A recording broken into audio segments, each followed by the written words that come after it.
Sa isang liblib na baryo na napapalibutan ng malalawak na bukirin at luntiang kabundukan, naninirahan ang isang lalaking nagngangalang Ramon. Kilala siya ng mga taga-baryo bilang isang masipag ngunit kapuspalad na magsasaka. Sa edad na 45, bakas na sa kanyang mukha ang hirap ng buhay. Ang kanyang balat ay umitim dahil sa matinding sikat ng araw at ang kanyang mga kamay ay magaspang dahil sa walang humpay na pagtatrabaho sa bukid. Ngunit bukod sa pagiging magsasaka, may isa pang trabaho si Ramon na madalas pagtawanan ng iba. Isa rin siyang basurero ng baryo. Tuwing madaling araw, bago pa sumikat ang araw, bitbit niya ang kanyang lumang kariton upang mag-ikot sa mga kabahayan. Kinokolekta niya ang mga basura ng mga residente kapalit ng maliit na bayad. Pagkatapos ay saka siya pupunta sa kanyang maliit na lupang sinasaka upang magtanim ng gulay at palay. Marami ang naaawa sa kanya, ngunit mas marami ang nangmamaliit. Sayang ang lakas mo, Ramon, sabi minsan ng isang mayamang negosyante sa baryo. Kahit anong sipag mo, mahirap ka pa rin. Ngumiti lamang si Ramon. Hindi niya ugaling makipagtalo. Alam niyang walang maidudulot ang pagkapikon sa mga taong sanay manghamak. Ang masakit lamang ay wala siyang sariling pamilya. Maaga niyang nawala ang kanyang mga magulang. Hindi rin siya nagkaroon ng asawa dahil inuna niya ang pagtulong sa kanyang mga magulang noong sila'y may sakit pa. Nang mawala ang mga ito, naiwan siyang nag-iisa. Ang kanyang maliit na kubo ay nakatayo sa gilid ng kagubatan. Lumana ang bubong nito at maraming bahagi ang tinatagas kapag umuulan. Sa kabila nito, hindi kailanman nawala ng pasasalamat si Ramon. Naniniwala siyang darating din ang araw na babalik sa kanya ang lahat ng kabutihang ginagawa niya. Isang umaga, habang nangongolekta siya ng basura, napansin niya ang isang matandang babae na nahihirapang magbuhat ng 2 sako ng lumang gamit. Ako na po ang tutulong, sabi ni Ramon. Ngumiti ang matanda. Maraming salamat, anak. Dinala niya ang mga sako hanggang sa bahay nito. Bilang pasasalamat, inalok siya ng kaunting pagkain, ngunit magalang siyang tumanggi. Ibigay niyo na lang po sa mas nangangailangan. Napatitig ang matanda sa kanya. Bihira siyang makakita ng taong ganoon kabuti sa kabila ng kahirapan. Lumipas ang mga araw. Nagpatuloy si Ramon sa kanyang simpleng buhay. Sa kasamaang palad, dumating ang isang malakas na bagyo. Halos 1 linggong umulan ng walang tigil. Nasira ang kanyang mga tanim. Nabaha ang kalahati ng kanyang bukirin. Natangay ng rumaragasang tubig ang malaking bahagi ng kanyang pananim. Pagkatapos ng bagyo, nakaupo lamang siya sa harap ng kanyang kubo habang pinagmamasdan ang mga nasirang pananim para bang nawala sa isang iglap ang lahat ng kanyang pinaghirapan sa loob ng maraming buwan. Ngunit sa halip na sumuko, tumayo siya. Kinabukasan ay muli siyang nagtrabaho. Muli niyang inayos ang lupa. Muli siyang nagtanim. Muli siyang nangolekta ng basura. Muli siyang nagsimula. Talagang matigas ang ulo mo, Ramon, natatawang sabi ng kanyang kapitbahay. Kapag sumuko ako, lalo akong walang mapapala, sagot niya. Makalipas ang ilang linggo, dumating ang panahon ng tag-init. Mainit ang panahon at mabilis na natuyo ang lupa. Isang araw, habang papauwi siya mula sa pangongolekta ng basura, napansin niya ang isang malaking tumpok ng itinapong gamit malapit sa kagubatan. Karaniwan ng may mga taong palihim na nagtatapon ng basura roon. Nainis siya. Alam niyang makasasama iyon sa kalikasan. Kaya kahit pagod na pagod siya, nilinis niya ang lugar. Isa-isang pinulot ni Ramon ang mga plastik, bote at sirang kagamitan. Habang ginagawa niya iyon, may napansin siyang kakaiba. May lumang kahong kahoy na nakabaon sa ilalim ng mga basura. Halos natatakpan na ito ng putik at tuyong dahon. Nagtaka siya, maingat niya itong hinukay. Mabigat ang kahon. Ngunit nang buksan niya ito, wala siyang nakita kundi mga lumang bato at tuyong kahoy. Napakamot siya sa ulo. Akala ko naman may halaga, bulong niya. Ibinalik niya ang mga bato sa loob at itinabi ang kahon. Habang nagpapatuloy sa paglilinis, bigla niyang napansin ang isang maliit na butas sa paanan ng isang malaking punong balete. Mula roon ay tila may mahinang liwanag na sumisilip. Napakunot ang kanyang noo. Hindi niya iyon napansin noon. Lumapit siya. Ngunit nang masilayan niya ang loob ng butas, wala siyang makita kundi kadiliman. Baka guni-guni ko lang, sabi niya sa sarili. Nagpatuloy siya sa kanyang trabaho. Pagsapit ng dapit hapon, natapos din niya ang paglilinis ng lugar. Bago siya umalis, tumingin siyang muli sa direksyon ng punong balete. Muling sumilip ang kakaibang liwanag, ngayon ay mas malinaw. Parang may kumikislap na gintong ilaw mula sa ilalim ng lupa. Nagtaka si Ramon, ngunit dahil papalubog na ang araw, nagpasiya siyang umuwi na lamang. Hindi niya alam na ang simpleng paglilinis na ginawa niya sa araw na iyon ang magiging simula ng pinakamalaking pagbabago sa kanyang buhay. Sa kailaliman ng kagubatan, may dalawang pares ng matang lihim na nagmamasid sa kanya. Dalawang nilalang na matagal nang naghihintay ng isang taong may mabuting puso. At sa wakas, natagpuan na nila ang taong iyon, si Ramon na magsasakang basurero. Maagang nagising si Ramon kinabukasan. Tulad ng nakasanayan, nagluto siya ng simpleng almusal na binubuo lamang ng kanin at kaunting tuyo. Matapos kumain ay agad siyang nagtungo sa baryo upang kolektahin ang mga basura ng mga residente. Maghapon siyang nagtrabaho. Ngunit sa buong araw na iyon, hindi mawala sa kanyang isip ang kakaibang liwanag na nakita niya sa paanan ng matandang balete sa kagubatan. Paulit-ulit niya itong naaalala. Hindi niya maipaliwanag kung bakit. Parang may kung anong humihila sa kanya upang balikan ang lugar. Pagsapit ng hapon, matapos ang lahat ng kanyang gawain, nagpasiya siyang bumalik sa kagubatan. Tahimik ang paligid, tanging huni ng mga ibon at ihip ng hangin ang maririnig. Dahan-dahan siyang lumapit sa malaking punong balete. Naroon pa rin ang maliit na butas na nakita niya kahapon. At gaya ng dati, may kakaibang liwanag na nagmumula sa loob nito. Lumuhod siya at sumilip. Sa pagkakataong ito, mas malinaw niyang nakita ang kumikislap na gintong liwanag. Biglang lumakas ang hangin. Napaatras siya. Kasabay noon ay may narinig siyang munting tinig. Salamat sa paglilinis. Napalingon si Ramon. Wala siyang nakitang tao. May tao ba riyan? Tanong niya. Tahimik. Pagkaraan ng ilang sandali ay muli niyang narinig ang tinig. Hindi kami tao. Nanlamig ang kanyang batok. Ngunit sa halip na matakot, pinili niyang manatiling kalmado. Mabait ang kanyang puso at wala siyang masamang hangarin. Mula sa likod ng ugat ng balete ay unti-unting lumitaw ang isang maliit na nilalang. Halos hanggang tuhod lamang ni Ramon ang taas nito. May mahabang balbas at nakasuot ng berdeng kasuotan. Kasunod nito ay lumabas ang isa pang nilalang na mukhang babae. May mahaba itong buhok na kulay pilak at nakasuot ng matingkad na dilaw na damit. Napamulagat si Ramon. Hindi siya makapaniwala sa kanyang nasasaksihan. Mga duwende? Ngumiti ang dalawang nilalang.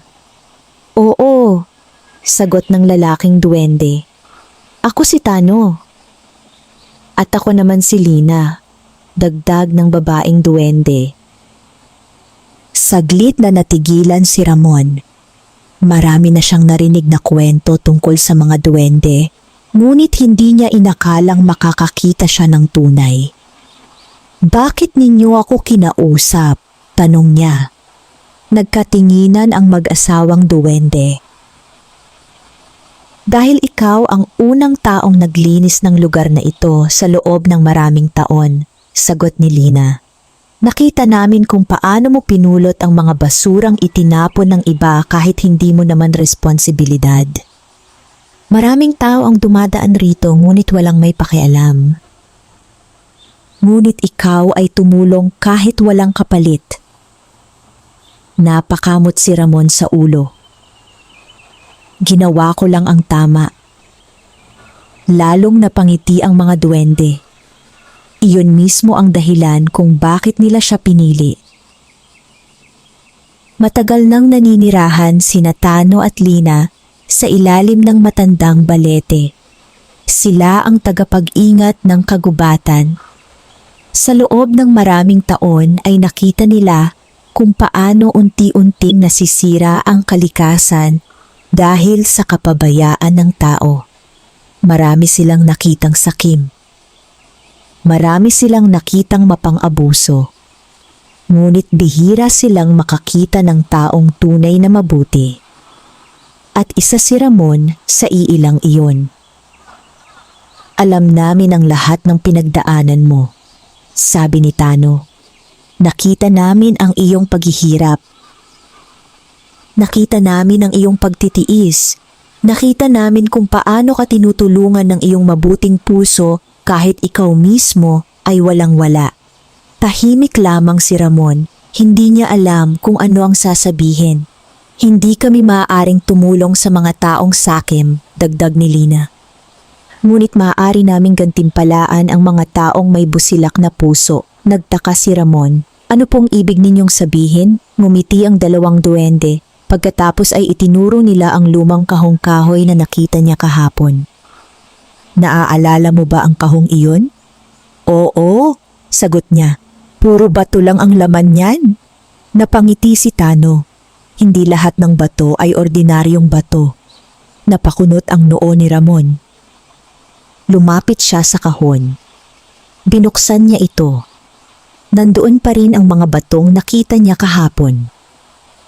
Ngunit sa kanyang pagtataka, isa-isa itong nagsimulang kumislap. Parang may liwanag na nagmumula sa loob. Makalipas ang ilang segundo, unti-unting nagbago ang anyo ng mga bato. Napaatras si Ramon sa gulat. Ang mga dating karaniwang bato ay naging maliliit na piraso ng ginto. Napanganga siya, hindi siya makapaniwala sa kanyang nakikita. Paano nangyari iyon? Mahika ng kagubatan, sagot ni Lina. Maaari naming gawing ginto ang mga batong ito, ngunit hindi para sa lahat, para lamang sa taong karapat-dapat. Natigilan si Ramon. Kahit kailan ay hindi siya nangarap ng kayamanan, ang tanging nais niya ay magkaroon ng sapat na kabuhayan upang hindi na magutom. Ngunit narito ngayon ang mga gintong maaaring magbago ng kanyang buhay. Hindi ko po maaaring tanggapin ito, sabi niya. Nagulat ang dalawang duwende. Bakit? Hindi ko ito pinaghirapan. Ngumiti sina Tano at Lina. Lalong tumibay ang kanilang paniniwala na tama ang taong kanilang napili. Kaya ka namin pinagkakatiwalaan, sabi ni Tano, dahil hindi ka sakim, hindi ka gahaman, hindi mo inuuna ang sarili mo. Napayuko si Ramon, hindi niya alam kung karapat dapat ba talaga siya. May isang kondisyon, sabi ni Lina. Agad siyang tumingin sa kanila. Anong kondisyon po? Gamitin mo ang biyayang ito para sa kabutihan. Huwag mong hayaang baguhin ng pera ang iyong puso. Huwag mong kalilimutan kung sino ka. Tahimik na tumango si Ramon. Ipinapangako ko. Nagkatinginan ang mag-asawang duwende. Pagkatapos ay sabay silang ngumiti. Kung ganoon, ito pa lamang ang simula. Nagulat si Ramon. Simula? Oo, sagot ni Tano. Marami ka pang matutuklasan. May mga biyayang nakatago sa kagubatang ito na matagal nang naghihintay sa tamang tao. Habang lumulubog ang araw, hindi alam ni Ramon na ang kanyang buhay ay magsisimula ng magbago. Ang dating mahirap na magsasakang basurero ay papasok sa isang landas na hindi niya kailanman inasahan. At sa likod ng bawat biyayang matatanggap niya ay may mga pagsubok ding darating upang subukin ang kanyang kabutihan at katapatan. Buong gabi ay hindi halos nakatulog si Ramon. Paulit-ulit niyang iniisip ang nangyari sa kagubatan. Hindi niya malaman kung panaginip lamang ba iyon o tunay na naganap. Ngunit nang tingnan niya ang lumang kahong kahoy na nasa sulok ng kanyang kubo kinabukasan, nandoon pa rin ang mga gintong ibinigay ng mag-asawang duwende. Doon niya natiyak na totoo ang lahat. Tahimik siyang naupo sa kanyang lumang silya. Pinagmasdan niya ang mga gintong kumikislap sa sinag ng umaga. Kahit isang piraso lamang nito ay sapat na upang mabago ang kanyang buhay. Ngunit hindi siya agad gumawa ng desisyon. Ayaw niyang maging padalos-dalos. Naalala niya ang bilin ng mag-asawang duwende. Huwag maging sakim. Huwag magbago ang puso. Huwag kalimutan kung saan nagsimula. Matapos ang ilang oras na pag-iisip, nagpasya siyang dalhin ang isang maliit na piraso ng ginto sa pinakamalapit na bayan. Nais niyang malaman kung tunay nga itong may halaga. Mahigit isang oras siyang naglakad bago makarating sa sentro ng bayan. Pumasok siya sa isang kilalang tindahan ng alahas. Lumapit ang may-ari at tiningnan ang kanyang dala. Nagulat ito nang suriin ang ginto. Tunay ito, sabi ng alahero, napasakamahal nito. Napanganga si Ramon. Hindi niya inasahan ang halaga ng isang maliit na piraso lamang. Nang sabihin ng alahero ang presyo, halos hindi siya makapaniwala. Katumbas iyon ng ilang taong kita niya bilang magsasaka at basurero. Ngunit sa halip na ibenta lahat, isang piraso lamang ang ipinagbili niya. Kinuha niya ang pera at agad umuwi. Sa unang pagkakataon sa loob ng maraming taon, may sapat siyang salapi. Ngunit hindi niya ito ginastos sa luho. Una niyang inayos ang tumutulong bubong ng kanyang kubo. Pagkatapos ay bumili siya ng mas magandang binhi para sa kanyang bukirin. Bumili rin siya ng mga kasangkapan upang mapadali ang kanyang pagsasaka. Mabilis na kumalat ang balita sa baryo. Nagtaka ang mga tao. Paano biglang nagkaroon ng pera si Ramon? May ilan na natuwa para sa kanya. Ngunit mayroon ding mga naghinala. Siguradong may nakitang kayamanan iyan. Baka nanalo sa sugal. Baka may mayamang kamag-anak. Kung ano-anong kwento ang lumabas. Ngunit nanatiling tahimik si Ramon. Hindi niya sinabi kahit kanino ang tungkol sa mga duwende. Alam niyang walang maniniwala. At ayaw niyang malagay sa panganib ang kanyang mga bagong kaibigan. Lumipas ang ilang linggo. Unti-unting umunlad ang kanyang bukirin. Mas malusog ang kanyang mga tanim. Mas marami ang kanyang ani. Mas dumami rin ang kanyang mga customer sa pangongolekta ng basura dahil nakilala siya bilang masipag at maaasahan. Ngunit habang gumaganda ang kanyang buhay, may isang taong nagsimulang mainggit. Si Victor. Si Victor ang pinakamayamang negosyante sa baryo. May malalawak siyang lupain, mga tindahan at maraming tauhan. Ngunit kilala rin siya sa pagiging sakim. Palagi niyang minamaliit si Ramon noon. At ngayon ay hindi niya matanggap na tila unti-unting umaangat ang dating mahirap na magsasaka. Isang araw ay ipinatawag niya si Ramon. Nang makarating si Ramon sa malaking bahay ni Victor, sinalubong siya nito ng malamig na ngiti. Ramon, sabi ni Victor, mukhang gumaganda ang buhay mo. Salamat po. Saan mo nakuha ang pera mo? Saglit na natahimik si Ramon. Nagkaroon lang po ng magandang pagkakataon. Hindi nasiyahan si Victor sa sagot. Alam niyang may itinatago ang lalaki, ngunit wala siyang mapatunayan.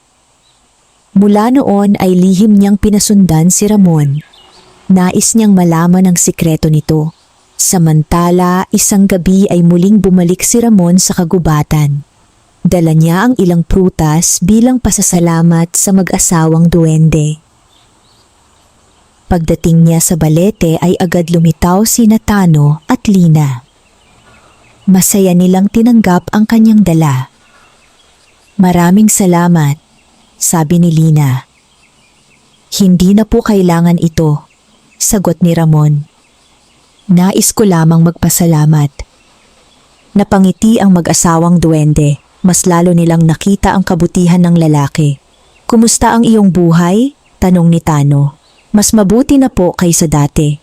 At ano ang ginawa mo sa biyayang ibinigay namin?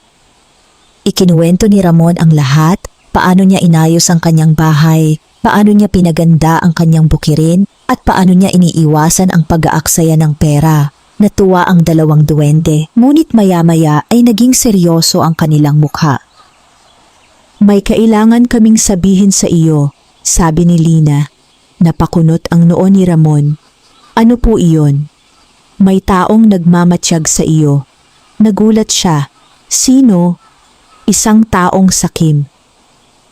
Isang taong nais kunin ang biyayang hindi naman para sa kanya. Naalala agad ni Ramon si Victor. Hindi man siya sigurado, may kutob siyang ito ang tinutukoy ng mga duwende. Mag-ingat ka, babala ni Tano. Hindi lahat ng tao ay matutuwa sa iyong tagumpay. Tandaan mo, mas lumalaki ang pagsubok habang lumalaki ang biyaya. Tumango si Ramon. Nauunawaan niya ang ibig sabihin nito. Habang tumatagal ay mas marami ang mapapansin sa kanya. Mas marami rin ang maaaring maghangad ng kanyang tagumpay. Ngunit hindi siya natakot. Naniniwala siyang basta't mananatili siyang mabuti at tapat, makakahanap siya ng tamang landas. Hindi niya alam na sa mga sandaling iyon, may isang pares ng matang nakasilip mula sa likod ng mga puno.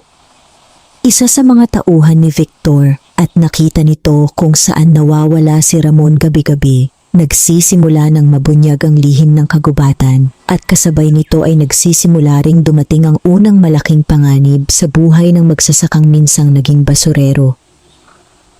Kinabukasan, maagang nagtungo ang tauhan ni Victor sa malaking bahay ng kanyang amo. Agad nitong ibinalita ang kanyang natuklasan.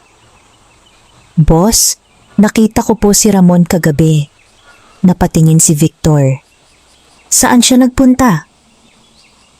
Sa kagubatan po. Kagubatan? Opo, sa may malaking punong balete. Naging interesado si Victor.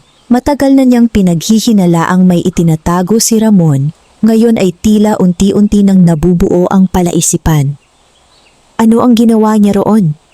Iyon po ang hindi ko nakita ng malinaw, pero may kinakausap siya. Kinausap? Opo. May kasama ba siyang tao? Umiling ang tauhan. Masyadong madilim, hindi ko po makita.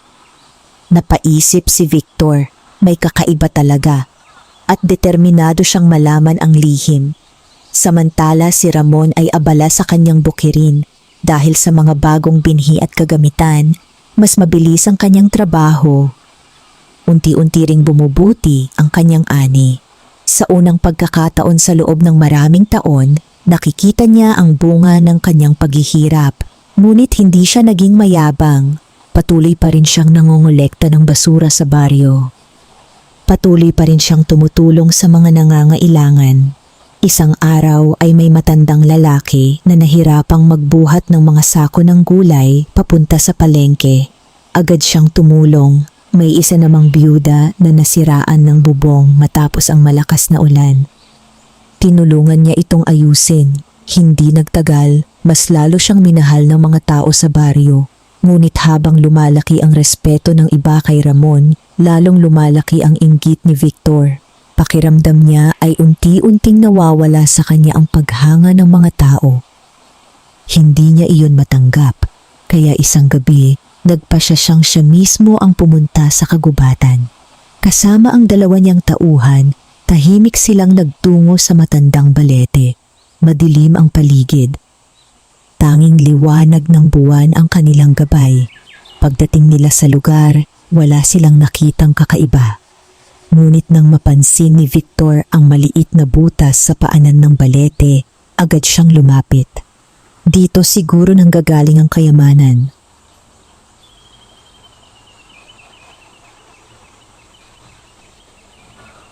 Lumuhod siya at pilit na sinilip ang loob, ngunit wala siyang makita. Sa kanyang pagkainis, sinimulan niyang hukayin ang paligid. "Boss, baka hindi maganda ito," sabi ng isa niyang tauhan. "Tumahimik ka," sagot niya. "Kapag nakuha ko ang lihim na ito, mas yayaman pa tayo." Patuloy silang naghukay, ngunit habang ginagawa nila iyon, biglang lumakas ang hangin. Nagsimulang umugong ang paligid, nanginig ang mga dahon ng balete. Napatingin ang tatlo sa isa't isa. May kakaibang pakiramdam silang naramdaman, parang may nagmamasid mula sa kadiliman ng kagubatan. Biglang bumagsak ang isang malaking sanga sa kanilang harapan. Napaatras sila sa takot. "Umalis na tayo rito," sigaw ng isang tauhan. Ngunit matigas ang ulo ni Victor. Hindi pa rin siya sumuko. Nagpatuloy siya sa paghahanap hanggang sa may marinig silang tinig. Mahina sa una, ngunit malinaw. "Hindi ka malugod na tinatanggap dito." Nanigas si Victor. Napalingon siya sa paligid. Sinong nagsalita? Walang sumagot. Muli niyang narinig ang tinig. Ang lugar na ito ay para lamang sa mga taong may mabuting puso. Biglang nanlamig ang kanyang katawan. Hindi niya maipaliwanag ang kanyang nararamdaman. Sa unang pagkakataon, nakaramdam siya ng tunay na takot. "Umalis na tayo," sigaw niya sa kanyang mga tauhan. Nagmadali silang tumakbo palabas ng kagubatan. Pagdating sa kanilang bahay ay hingal na hingal silang lahat. Hindi makapaniwala si Victor sa nangyari. Ngunit sa halip na matakot ng tuluyan, lalo lamang siyang naging determinado. Kung may lihim man sa kagubatang iyon, gusto niya itong mapasakamay kahit ano pa ang kapalit. Samantala, kinabukasan ay muling dumalaw si Ramon kina Tanong at Lina. Nadatnan niya ang mag-asawang duwende na tila seryoso. "May problema po ba?" tanong niya. Tumango si Tano. Pumunta rito ang lalaking sakim. Agad na naunawaan ni Ramon kung sino ang tinutukoy. "Si Victor?" "Oo." Napabuntong hininga siya. "Pasensya na po." "Hindi mo kasalanan," sagot ni Lina. "Ngunit kailangan mong mag-ingat. Ayaw naming mapunta sa maling tao ang biyayang ipinagkatiwala namin sa iyo." Tumango si Ramon. "Hindi ko po sasabihin ang lihim ninyo." Napangiti ang dalawang duwende. Alam nilang mapagkakatiwalaan siya. Maya-maya ay may inilabas si Tano mula sa loob ng isang ugat ng balete. Isa itong maliit na supot na yari sa lumang tela. Iniabot niya ito kay Ramon. "Ano po ito?" "Isa pang biyaya." Maingat na binuksan ni Ramon ang supot. Sa loob ay may mga butil na tila gawa sa pilak. "Kakaibang mga binhi ito," paliwanag ni Lina. "Kapag itinanim mo sa iyong bukirin, magbibigay ang mga ito ng pambihirang ani." Nagulat si Ramon. "Talaga po?" "Oo. Ngunit tandaan mo, gamitin mo ito ng may kabutihan. Huwag mong hayaang manaig ang kasakiman." Agad siyang tumango. "Pangako po." Pag-uwi niya ay itinanim niya ang mga mahiwagang binhi sa isang bahagi ng kanyang lupa. Pagkaraan lamang ng ilang araw, nagsimula ng sumibol ang mga ito. At hindi tulad ng ordinaryong pananim, napakabilis ng kanilang paglaki. Mas luntian, mas malusog, mas matibay. Nagtaka ang buong baryo. Wala pa silang nakitang ganoong klase ng ani. At habang lumalago ang mga tanim ni Ramon, lalo namang nag-aalab ang inggit sa puso ni Victor. Hindi niya alam na ang kanyang kasakiman ang mismong dahilan kung bakit hindi niya kailanman matatanggap ang biyayang tinatamasa ng dating magsasakang basurero. At habang papalapit ang panahon ng pag-aani, isang mas malaking pagsubok ang naghihintay sa kanilang lahat. Mabilis na lumipas ang mga linggo. Habang ang ibang bukirin sa baryo ay karaniwan lamang ang paglago ng mga pananim, ang lupain ni Ramon ay naging usap-usapan ng lahat. Ang mga halamang tumubo mula sa mahiwagang binhing ibinigay ni Tano at Lina ay higit na mas malusog kaysa sa karaniwang pananim. Ang mga dahon nito ay matingkad ang luntian, ang mga bunga ay malalaki, at ang mga tangkay ay matitibay. Araw-araw ay may mga taong dumadaan upang pagmasdan ang kanyang bukirin.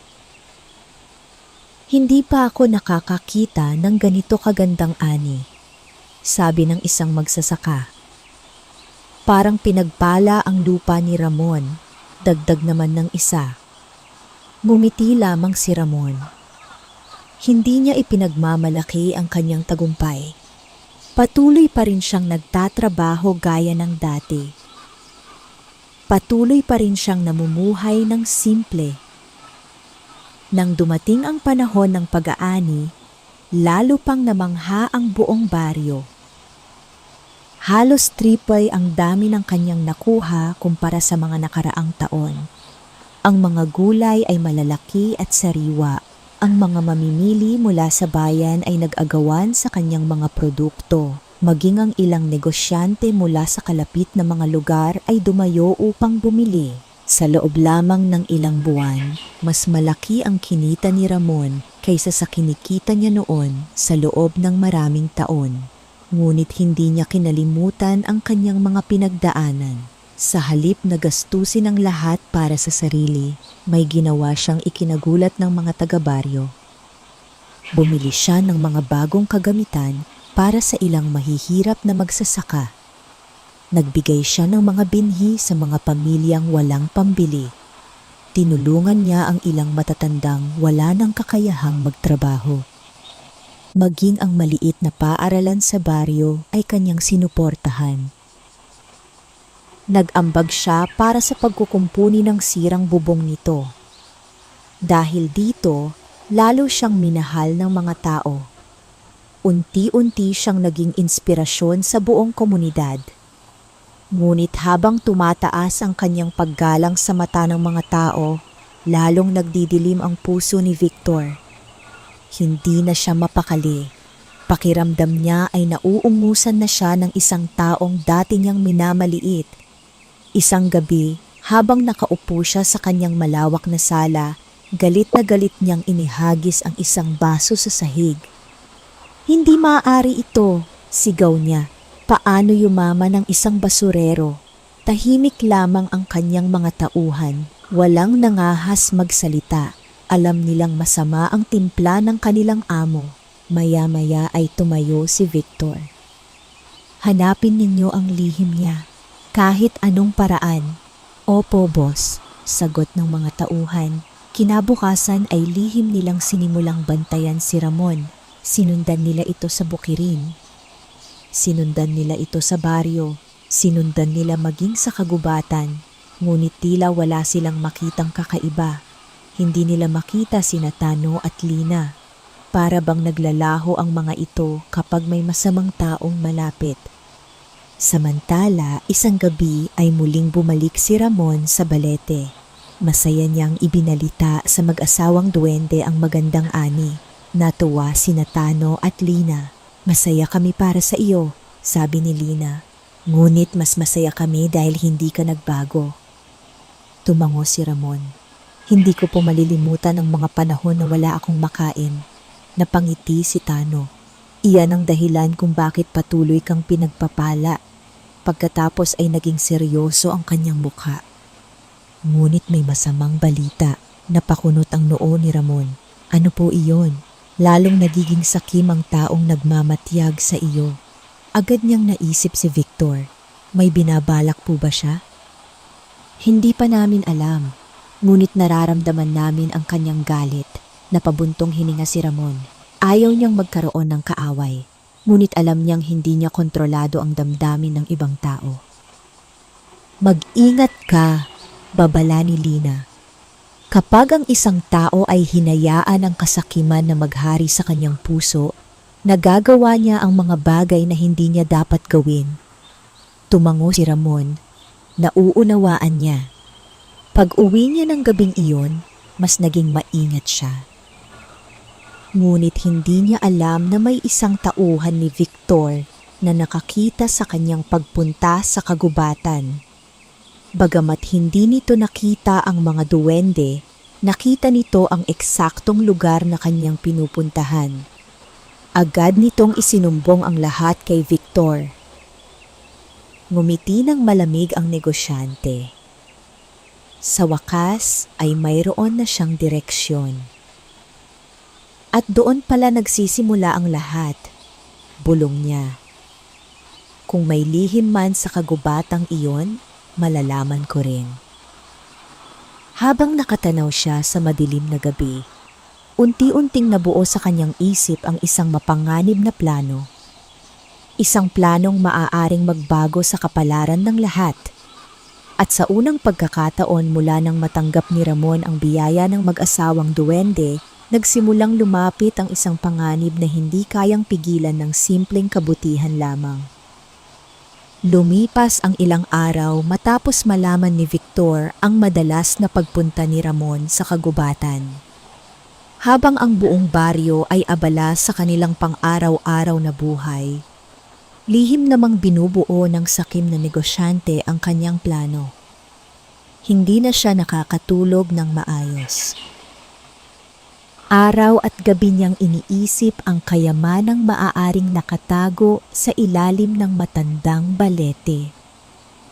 Para sa kanya, imposibleng yumaman si Ramon ng ganoon kabilis kung walang mahiwagang pinagmulan ang kanyang tagumpay.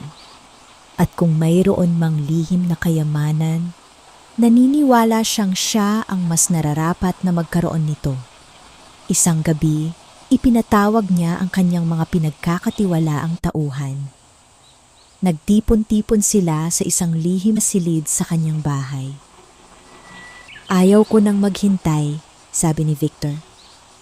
Kailangan nating malaman ang sikreto ng kagubatan. Tahimik na nakinig ang mga tauhan. Ano po ang plano ninyo, boss? Tanong ng isa. Ngumiti si Victor. Kapag muling pumunta roon si Ramon, susundan natin siya. At kapag nalaman natin ang kanyang lihim, kukunin natin iyon. Nagkatinginan ang mga tauhan. May ilan sa kanila ang kinakabahan, ngunit wala ni isa ang nangahas tumutol. Samantala, walang kamalay-malay si Ramon sa lumalalim na balak laban sa kanya.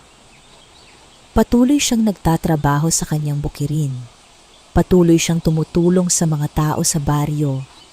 Dahil sa kanyang magandang ani, marami na siyang naiipong pera. Ngunit sa halip na magtayo ng malaking bahay o bumili ng mamahaling kagamitan, mas pinili niyang maglaan ng pondo para sa komunidad. Nagpagawa siya ng isang maliit na imbakan ng tubig upang makatulong sa mga magsasaka tuwing tag-init. Nagbigay rin siya ng ilang kagamitan sa paaralan upang magamit ng mga estudyante. Labis ang pasasalamat ng mga tao sa kanya.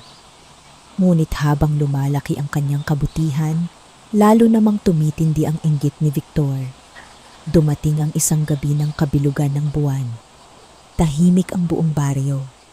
Matapos ang kanyang mga gawain, nagtungo muli si Ramon sa kagubatan upang dalawin sina Tano at Lina. Bitbit niya ang ilang sariwang prutas at gulay mula sa kanyang bukirin. Pagdating niya sa matandang balete, agad siyang sinalubong ng mag-asawang duwende. Ngunit napansin niyang seryoso ang kanilang mga mukha. May problema po ba? Tanong niya. Tumango si Tano. May mga taong sumusunod sa iyo. Nagulat si Ramon. Sigurado po ba kayo? Oo, sagot ni Lina. Kanina pa sila nagkukubli sa likod ng mga puno. Napalingon si Ramon sa paligid. Wala siyang makita, ngunit alam niyang hindi nagkakamali ang mga duwende. Si Victor po kaya iyon? Malamang, sagot ni Tano. Hindi pa rin siya tumitigil. Napabuntong hininga si Ramon. Ayaw niyang magkaroon ng gulo, ngunit tila hindi na mapipigilan ang nangyayari. Maya-maya ay may inilabas na maliit na sisidlan si Lina. Mukha itong yari sa kristal at kumikislap sa liwanag ng buwan. Ano po iyan? Tanong ni Ramon. Tubig mula sa lihim na bukal ng kagubatan. Sagot niya. Kapag ibinuhos mo ito sa iyong mga pananim, lalo silang lalakas. Nagulat si Ramon. Napakarami na po nang naitulong ninyo sa akin. Ngumiti si Lina. Hindi ito para lamang sa iyo. Para rin ito sa mga taong tinutulungan mo. Napayuko si Ramon bilang pasasalamat. Hindi niya alam kung paano susuklian ang kabutihan ng mag-asawang duwende. Ngunit habang nag-uusap sila, may 3 taong nakasilip mula sa kalayuan. Sina Victor at 2 niyang tauhan. Hindi nila marinig ang usapan. Ngunit malinaw nilang nakita ang mga maliliit na nilalang na kausap ni Ramon. Nanlaki ang mga mata ni Victor. Totoo nga, bulong niya. May mga duwende. Mabilis siyang nagtago sa likod ng puno. Mabilis ang tibok ng kanyang puso. Sa unang pagkakataon, nakita niya ang pinagmumulan ng biyaya ni Ramon. At sa halip na matakot, lalo siyang naging gahaman. Kung kaya nilang magbigay ng kayamanan kay Ramon, bulong niya, mas marami silang maibibigay sa akin. Nang gabing iyon, umuwi siyang may bagong plano. Isang planong mas mapanganib kaysa sa lahat ng kanyang naisip noon. Balak niyang hulihin ang mag-asawang duwende. Naniniwala siyang kapag napasakamay niya ang mga ito, mapipilitan silang ibigay ang lahat ng kanilang mahika. Hindi niya alam na ang kagubatan ay may sariling paraan ng pagprotekta sa mga tunay nitong tagapag-ingat at hindi niya alam na ang kanyang kasakiman ay unti-unti nang naghuhukay ng sariling kapahamakan. Samantala, habang pauwi si Ramon sa kanyang kubo, may mabigat na pakiramdam siyang hindi maipaliwanag. Parang may paparating na unos. Parang may malaking pagsubok na malapit nang dumating. At sa pagkakataong ito, hindi lamang ang kanyang kabuhayan ang nakataya, kundi pati na rin ang kaligtasan ng mag-asawang duwendeng tumulong sa kanya mula pa nung simula. Lumipas ang ilang araw matapos makita ni Victor ang mag-asawang duwende sa kagubatan. Mula noon ay lalo siyang naging abala sa pagbuo ng kanyang masamang balak. Hindi na niya iniisip kung tama o mali ang kanyang gagawin. Ang nasa isip lamang niya ay ang kayamanan at kapangyarihang maaari niyang makuha. Para sa kanya, kung ang mga duwende ay nakapagbigay ng ginto at himalang ani kay Ramon, tiyak na mas marami pa silang maibibigay kung mapapasunod niya ang mga ito. Isang gabi, lihim niyang ipinatawag ang kanyang mga tauhan. Makinig kayong mabuti, sabi niya. Ngayong gabi natin huhulihin ang mga duwende. Nagkatinginan ang mga tauhan. May kaba sa kanilang mga mukha. Boss, hindi po kaya delikado yon? Tanong ng isa. Mahiwagang nilalang po ang mga iyon. Napangisi si Victor. Walang mahiwagang nilalang na hindi kayang talunin ng talino. Ipinakita niya ang ilang maliliit na kulungang bakal na espesyal niyang ipinagawa. Makakapal ang mga ito at may maliliit na kandado. Kapag nakita ninyo sila, agad silang hulihin. Wala nang nagawa ang mga tauhan kundi sumunod. Pagsapit ng hating gabi, nagtungo sila sa kagubatan. Tahimik ang paligid. Tanging huni ng mga kuliglig at mahinang ihip ng hangin ang maririnig. Nagtago sila malapit sa matandang balete. Matagal silang naghintay hanggang sa maya-maya ay lumitaw sina Tano at Lina mula sa pagitan ng mga ugat ng puno. Hindi nila namalayang may mga matang nagmamasid sa kanila. Abala sila sa pag-aayos ng mga halamang nakapaligid sa kanilang tahanan. Biglang sumenya si Victor. Sabay-sabay na lumabas ang kanyang mga tauhan. Bago pa makapag-react ang mag-asawang duwende, ibinagsak na sa kanila ang mga lambat. Nagulat sina Tano at Lina. Agad silang nagtangkang makatakas. Ngunit mabilis ang mga tauhan. Napalibutan nila ang dalawa. Bitagin sila, sigaw ni Victor. Sa loob ng ilang sandali ay naipasok nila ang mag-asawang duwende sa magkahiwalay na kulungang bakal. Nagtagumpay ang kanilang plano. Tumawa si Victor ng malakas. Sa wakas ay nasa kanyang mga kamay na ang mga duwendeng matagal niyang pinaghahanap. Galit na tumingin si Tano sa kanya. Malaki ang pagkakamali mo. Ngunit ngumisi lamang si Victor. Hindi ako natatakot sa inyo. Pakawalan mo kami, sabi ni Lina. Hindi mo nauunawaan ang iyong ginagawa. Mas lalo kong nauunawaan, sagot ni Victor. Kaya nga kayo hinuli. Pagkatapos ay iniuwi niya ang mag-asawang duwende sa kanyang malaking bahay. Ikinulong niya ang mga ito sa isang lihim na silid. Buong magdamag niyang tinanong ang mga ito, saan nakatago ang inyong kayamanan? Paano kayo nakakagawa ng ginto? Ano pa ang mga lihim ninyo? Ngunit hindi sumagot ang dalawa. Sa bawat tanong niya ay katahimikan lamang ang kanyang nakukuha. Lalong nagalit si Victor.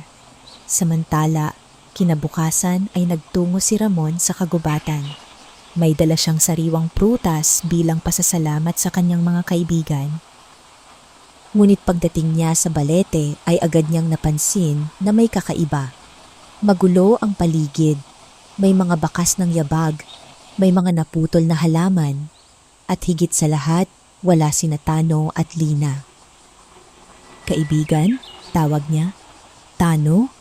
Lina? Walang sumagot. Nagsimula siyang kabahan. Paulit-ulit siyang naghahanap sa paligid, ngunit wala siyang makita.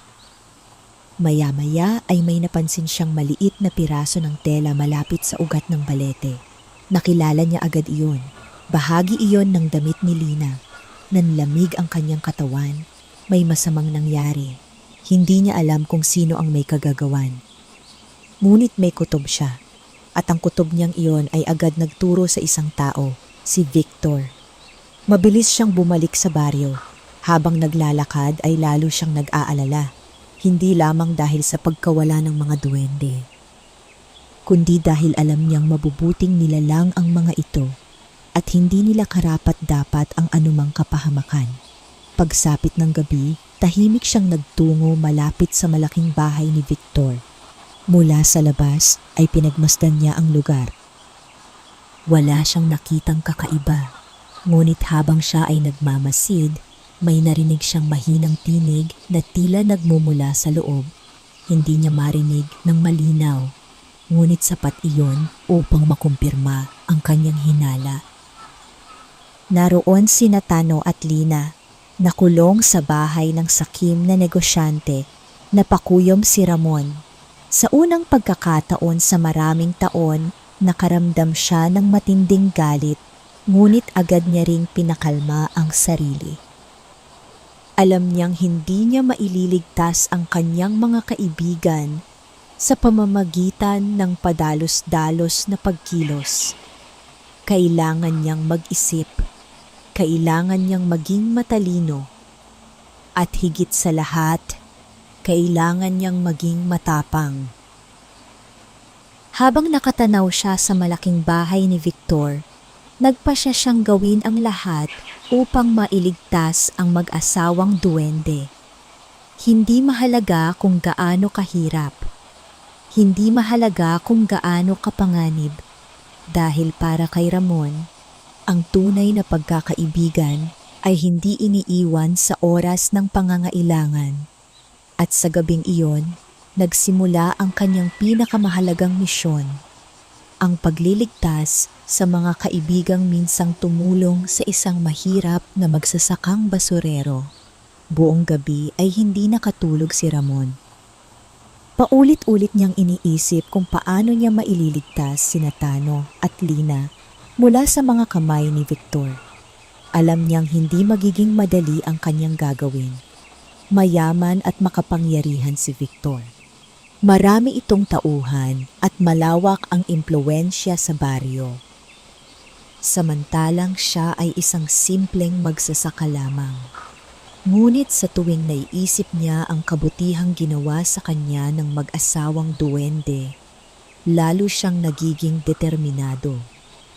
Hindi niya hahayaang magdusa ang mga ito dahil lamang sa kanyang pagkakaibigan sa kanila. Pagsapit ng madaling araw, nagtungo siya sa bahay ng ilan sa mga taong natulungan niya noon. Isa-isa niya silang kinausap. Hindi niya sinabi ang tungkol sa mga duwende. Ngunit ikinuwento niya na may mga inosenteng nilalang na nangangailangan ng tulong. Marami ang agad na pumayag. Dahil kilala nila si Ramon bilang mabuting tao, nagtiwala sila sa kanyang mga salita. Kabilang sa mga tumulong ay mga magsasaka, tindero, karpintero, at maging ilang matatandang minsang kanyang natulungan. Wala sa kanila ang naghahangad ng kapalit. Nais lamang nilang suklian ang kabutihan ni Ramon. Pagsapit ng gabi, lihim silang nagtipon sa isang lumang kubo sa gilid ng baryo. Ipinaliwanag ni Ramon ang kanyang plano. Hindi tayo gagamit ng dahas hanggat maaari, sabi niya. Ang mahalaga ay mailabas natin sila ng ligtas. Tumango ang lahat. Alam nilang tama siya. Hindi nila nais na may masaktan. Samantala, sa malaking bahay ni Victor, patuloy na nakakulong sina Tano at Lina. Paulit-ulit silang tinatanong ng negosyante tungkol sa kanilang mga lihim. Ngunit nanatili silang tahimik. Sa bawat araw na lumilipas, lalo lamang nagagalit si Victor. Hindi niya makuha ang mga sagot na gusto niya.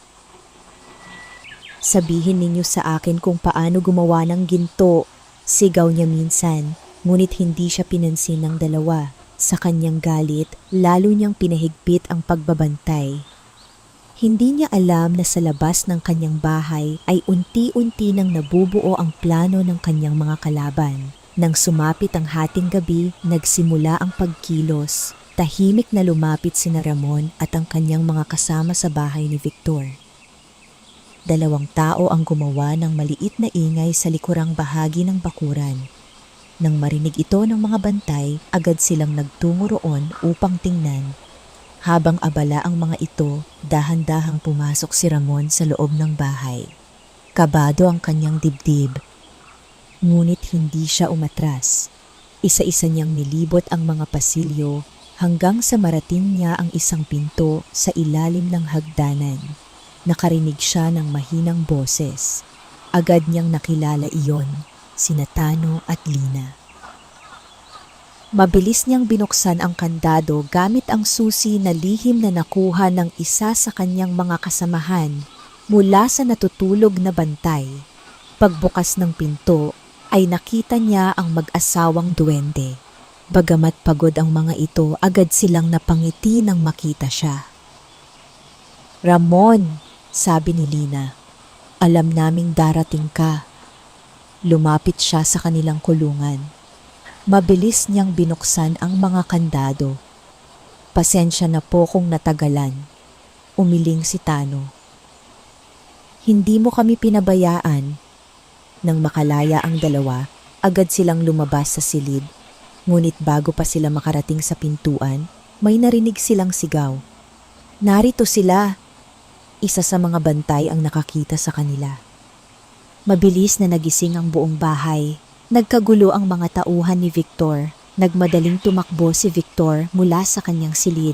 Nang makita niya ang mga tumatakas na duwende, halos magdilim ang kanyang paningin sa galit. "Huwag silang pabayaan," sigaw niya. Ngunit huli na ang lahat. Pagkalabas ng bahay ay itinaas ni Tano ang kanyang kamay. Biglang umihip ang malakas na hangin sa buong bakuran. Nayanig ang mga puno. Nagliparan ang mga tuyong dahon. Napahinto ang mga humahabol na tauhan. Samantala, mabilis na nakatakas sina Ramon at ang mag-asawang duwende patungo sa kagubatan. Patuloy silang tumakbo hanggang marating nila ang matandang balete. Pagdating doon ay saka lamang sila huminto. Hingal na hingal si Ramon. Ngunit masaya ang kanyang puso. Ligtas na muli ang kanyang mga kaibigan. Lumapit si Lina at marahang hinawakan ang kanyang balikat. "Hindi namin malilimutan ang ginawa mo. Hindi ko po kayo maaaring pabayaan," sagot niya. Napangiti sina Tano at Lina. Sa unang pagkakataon, matapos ang kanilang pagkakakulong, muling nabalot ng kapayapaan ang kanilang mga mukha. Ngunit maya-maya ay naging seryoso si Tano. Hindi pa ito ang katapusan. Napakunot ang noo ni Ramon. "Ano pong ibig ninyong sabihin? Ang kasakiman ni Victor ay mas malaki kaysa dati. At kapag hindi siya natuto, siya mismo ang magdadala ng sarili niyang kapahamakan." Napatingin si Ramon sa madilim na bahagi ng kagubatan. May kutob siyang tama ang sinabi ng duwende. Sa kabilang dako, habang nakatayo si Victor sa kanyang bakuran at pinagmamasdan ang pagtakas ng kanyang mga bihag, nangako siya sa sarili. Hindi pa siya tapos. Hindi pa niya bibitawan ang kayamanang matagal na niyang hinahangad. Ngunit hindi niya alam na ang susunod niyang hakbang ang tuluyang magbabago sa kanyang kapalaran. At maaaring iyon na rin ang simula ng kanyang pagbagsak. Matapos mailigtas ni Ramon sina Tano at Lina, muling bumalik ang katahimikan sa kagubatan. Ngunit sa puso ni Victor walang katahimikan.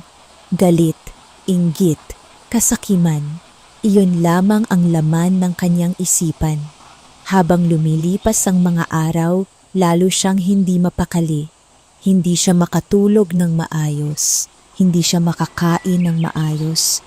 Para bang kinakain siya ng sarili niyang pagnanasa na makuha ang mahikang taglay ng mag-asawang duwende. Paulit-ulit niyang iniisip ang gabi ng kanilang pagtakas. Paulit-ulit niyang sinisisi ang kanyang mga tauhan. "Mga inutil," sigaw niya minsan. "Hinayaan ninyong makatakas ang pinakamahalagang kayamanan na dapat ay akin."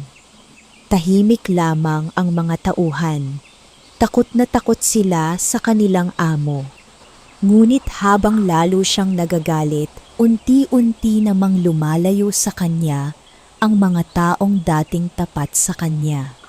Maging ang ilan niyang manggagawa ay nagsimulang umalis. Hindi na nila matiis ang kanyang ugali. Samantala, si Ramon ay nagpatuloy sa kanyang tahimik na buhay. Patuloy siyang nagsasaka. Patuloy siyang tumutulong sa baryo. Patuloy rin siyang dumadalaw kina Tano at Lina sa ilalim ng matandang balete. Isang gabi, habang sila ay nag-uusap, nagsalita si Lina. Malapit nang dumating ang panahon ng paghuhusga. Napatingin si Ramon. "Ano pong ibig ninyong sabihin?" Nagkatinginan ang mag-asawang duwende. Ang bawat mabuting gawa ay may gantimpala, at ang bawat masamang gawa ay may kapalit. Tahimik na nakinig si Ramon. Hindi niya lubos na nauunawaan ang kanilang tinutukoy, ngunit naramdaman niyang may mahalagang mangyayari. Kinabukasan, muling nagtungo si Victor sa kagubatan. Sa pagkakataong ito, wala siyang kasamang tauhan. Mag-isa lamang siya. Naniniwala siyang kung walang ibang makakaalam, baka sakaling lumitaw muli ang mga duwende. Pagdating niya sa matandang balete, agad niyang sinimulang hukayin ang paligid. Hinukay niya ang mga ugat. Hinukay niya ang lupa. Hinanap niya ang anumang maaaring magbigay sa kanya ng kayamanan. Ngunit wala siyang makita. Habang lalo siyang naghuhukay, lalo siyang nagagalit, hanggang sa makarating siya sa isang bahagi ng lupa na tila naiiba sa iba. May isang lumang batong nakabaon doon. Mabilis niya itong hinukay. Sa ilalim nito ay may isang maliit na kahong kahoy. Nanlaki ang kanyang mga mata. Sa wakas, bulong niya. Agad niya itong binuksan. Sa loob ay may mga makinang na bato, katulad ng minsang nakita ni Ramon. Lumawak ang kanyang ngiti. Naniniwala siyang natagpuan na niya ang lihim ng kayamanan. Agad niyang kinuha ang kahon at iniuwi. Buong gabi siyang nakatitig sa mga bato.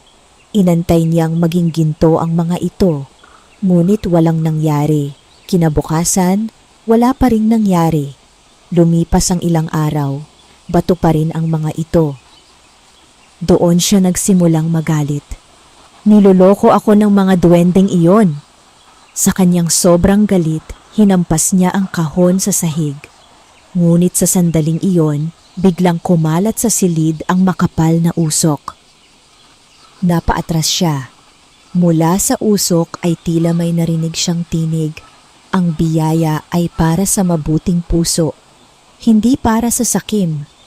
Nanlamig ang kanyang katawan. Mabilis niyang nilingon ang paligid. Ngunit wala siyang nakitang tao. Mula noon ay nagsimula ang sunod-sunod na kamalasan sa kanyang buhay. Ang ilan sa kanyang negosyo ay nalugi. Nasira ang ilan sa kanyang mga pananim. Maraming manggagawa ang umalis. Maging ang ilang kasosyo niya ay tumigil sa pakikipagkalakalan sa kanya dahil sa kanyang masamang ugali. Habang lumilipas ang mga buwan, unti-unting nabawasan ang kanyang kayamanan. At sa bawat problemang dumarating, lalo niyang nauunawaan ang kanyang mga pagkakamali. Isang gabi, habang mag-isa siyang nakaupo sa kanyang malaking bahay, napatingin siya sa sarili sa salamin. Ngayon lamang niya nakita kung gaano siya nagbago, hindi dahil sa kahirapan, kundi dahil sa kasakiman. Unti-unti niyang naalala kung paano siya naging ganoon, kung paano niya inapi ang iba, kung paano niya hinangad ang hindi kanya, kung paano niya sinubukang ikulong ang dalawang inosenteng nilalang para lamang sa kayamanan. Sa unang pagkakataon sa maraming taon, nakaramdam siya ng pagsisisi. At habang siya ay nagmumuni-muni, may isang desisyon siyang nabuo sa kanyang puso. Isang desisyong maaaring magbago sa kanyang kapalaran. Samantala, sa ilalim ng matandang balete, tahimik na nakatanaw sina Tano at Lina sa maliwanag na buwan. Alam nilang malapit nang matapos ang isang mahabang pagsubok at malapit na ring dumating ang pinakadakilang biyayang nakalaan para kay Ramon. Lumipas ang ilang buwan matapos ang mga pangyayaring naganap sa kagubatan. Sa panahong iyon, maraming pagbabago ang nangyari sa baryo. Ang dating maliit at tahimik na pamayanan ay unti-unting naging mas maunlad. Mas magaganda na ang mga bukirin. Mas maayos na ang mga kalsada. Mas marami na ring oportunidad para sa mga tao. At sa likod ng mga pagbabagong ito ay isang pangalan ang madalas na marinig. Si Ramon. Ang dating mahirap na magsasakang basurero. Patuloy na lumago ang kanyang kabuhayan. Ang mga pananim na itinanim niya gamit ang biyaya ng kagubatan ay nagbigay ng napakalaking ani taon-taon. Unti-unti niyang napalawak ang kanyang mga lupain. Nakapagtayo siya ng mga bodega. Nakabili siya ng mga makabagong kagamitan sa pagsasaka. Nakapagpatayo rin siya ng isang malaking sentro para sa mga magsasakang nangangailangan ng tulong at pagsasanay. Ngunit sa kabila ng kanyang tagumpay, hindi siya nagbago. Nanatili siyang mapagkumbaba. Kapag may pagkakataon, siya pa rin mismo ang bumibisita sa mga bukirin. Nakikipag-usap pa rin siya sa mga ordinaryong manggagawa. At hindi niya kinalimutan ang kanyang dating trabaho bilang basurero. Sa katunayan, isa sa kanyang mga unang proyekto ay ang pagtatatag ng maayos na sistema ng pangongolekta at pagre-recycle ng basura sa buong baryo. Nais niyang manatiling malinis ang lugar na minsang kanyang pinaglingkuran. Dahil dito, lalong tumaas ang respeto sa kanya ng mga tao. Hindi nagtagal, umabot sa milyon-milyong piso ang kanyang yaman. Ngunit, para kay Ramon, ang pinakamahalagang kayamanan ay hindi pera, kundi ang kakayahang makatulong sa kapwa. Samantala, si Victor ay dumaan sa mahirap na yugto ng kanyang buhay. Marami sa kanyang negosyo ang bumagsak. Maraming kaibigan ang lumayo sa kanya. At unti-unti niyang naranasan ang kalungkutang dulot ng sariling kasakiman. Ngunit habang lumilipas ang panahon, nagsimula rin siyang magbago. Isang umaga, nagtungo siya sa bahay ni Ramon. Kabado siyang kumatok sa pintuan. Nang makita siya ni Ramon, hindi niya alam ang sasabihin. Matagal silang nagkatitigan. Pagkatapos ay yumuko si Victor. Isang bagay na hindi pa niya kailanman ginawa noon. "Patawad," mahina niyang sabi. Nagulat si Ramon. Hindi niya inaasahang maririnig ang salitang iyon mula sa dating mayabang na negosyante. "Marami akong maling nagawa. Marami akong taong nasaktan. At isa ka roon." Tahimik na nakinig si Ramon. Nabulag ako ng kasakiman. Akala ko ang pera ang pinakamahalaga sa lahat. Ngunit mali ako. Lumapit si Ramon at marahang inilagay ang kanyang kamay sa balikat ng lalaki. "Ang mahalaga ay natutunan mo ang iyong pagkakamali." Napayuko si Victor. Sa unang pagkakataon sa maraming taon, nakaramdam siya ng gaan sa kanyang dibdib. Mula noon ay nagsimula siyang magbago. Unti-unti niyang itinuwid ang kanyang mga pagkakamali. Tinulungan niya ang ilan sa mga taong minsan niyang inapi. Mas naging maayos ang kanyang pakikitungo sa iba. At bagamat hindi na niya nabawi ang lahat ng kanyang dating kayamanan, natagpuan naman niya ang kapayapaan sa kanyang puso.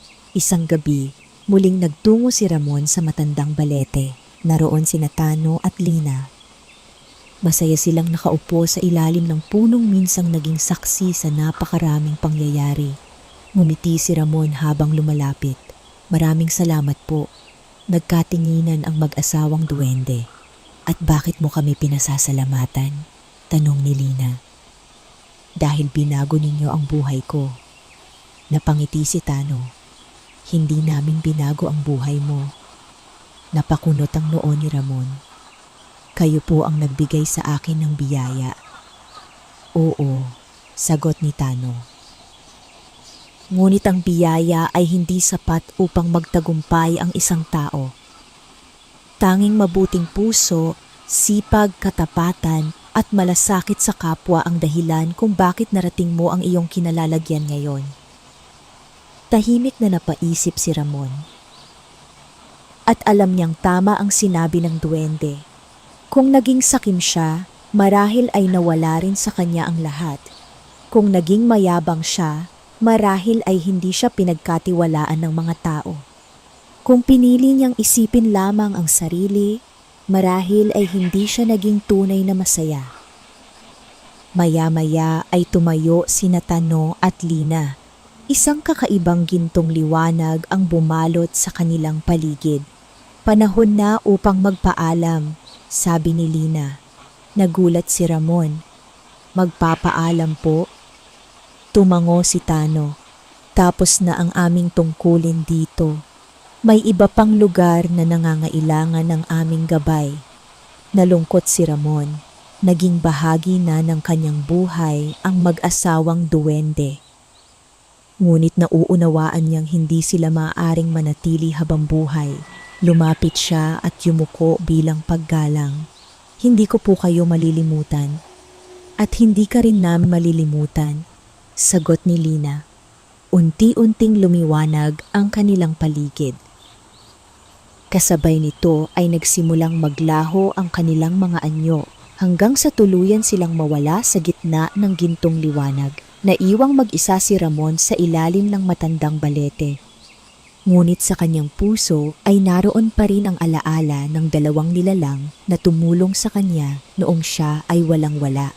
Mula noon ay ipinagpatuloy niya ang kanyang mga proyekto para sa baryo. Nagpatayo siya ng paaralan, nagpatayo siya ng klinika, nagbigay siya ng trabaho sa maraming tao. At habang lumilipas ang mga taon, lalo pang lumago ang kanyang kayamanan. Ngunit higit pa sa pagiging milyonaryo, nakilala siya bilang isang taong may ginintuang puso. Isang taong hindi nakalimot sa kanyang pinagmulan. Isang taong ginamit ang kanyang tagumpay upang magbigay ng pag-asa sa iba. At sa tuwing mapapadaan siya sa matandang balete, napapangiti siya. Dahil alam niyang minsan, sa isang simpleng paglilinis ng basura sa kagubatan, nagsimula ang pinakamagandang kabanata ng kanyang buhay. Wakas.